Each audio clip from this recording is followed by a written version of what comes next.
Alright guys, so panibagong araw na naman to para sa panibagong trabaho. Alright, so piniprepare ko rito ay ang 24 na tubo mga guys. So kung mapapansin nyo rito, nakatake na siya. Temporary lang yan mga guys, yung aking ginawa dyan, no? Temporary tack. At itong tubo to ay ang SIM pipe o ARW pipe yan mga guys. Alright, so pagka ganito kasing gagawin na, no, yung ating trabaho ay may kalakihan ng tubo, no, bago SIM pipe pa siya. So hindi na natin masisigurado yan na talagang parehas sila ng fittings, no. So dito kinakapa ko mga guys yung ating inside, no, o yung ating high-low overlap. Alright, loob at labas may overlap dyan. So yung iba ginagamitan ng ano yan, ng jack para medyo magpantay. Alright, so dito hindi ko siya ginamitan ng jack mga guys.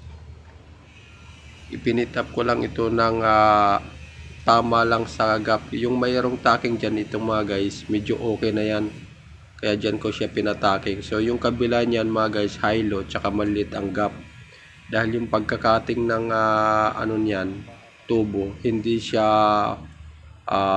parehas, hindi proper yung pagkakakating, medyo bako-bako.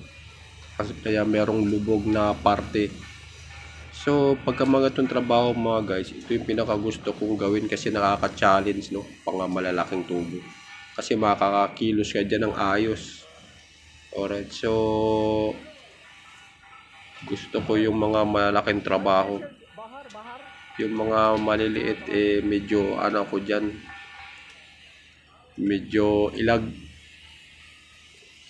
Alright, so ito piniprepare ko ng ipa-plus grind ko yung loob niyan mga guys, para yung overlap at saka yung pinaka gap natin maayos natin ng maganda, mai-prepare natin ng ayos.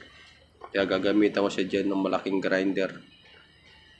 So sa mga nag-uumpisa pa lang, no, na mga pipe fitter dyan mga guys, yung iba kasi kapag binigyan ng trabaho katulad niya na malaking gagawin na, no, medyo natatakot sila, kinakabahan kasi yung procedure at saka yung diskarte dyan, pagka hindi mo talaga alam, matatagalan ka talaga dyan gawin. Okay, so hindi mo alam kung saan ka magpapataking dyan. Alright, kung saan ka mag-uumpisa. So ang pinaka tips ko lang dyan sa mga baguhan, huwag kang matatakot, no. Kung hindi mo talaga kaya, anuhin mo lang, magmasid-masid ka lang sa mga magiging kapartner mo.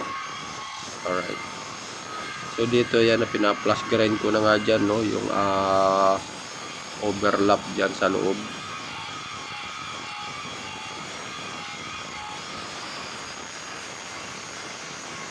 Ayan, so pagka mga ganyan mga guys, ang diskarte dyan, huwag nyo agad babaakin. Yung iba kasi binabaak agad yung gap.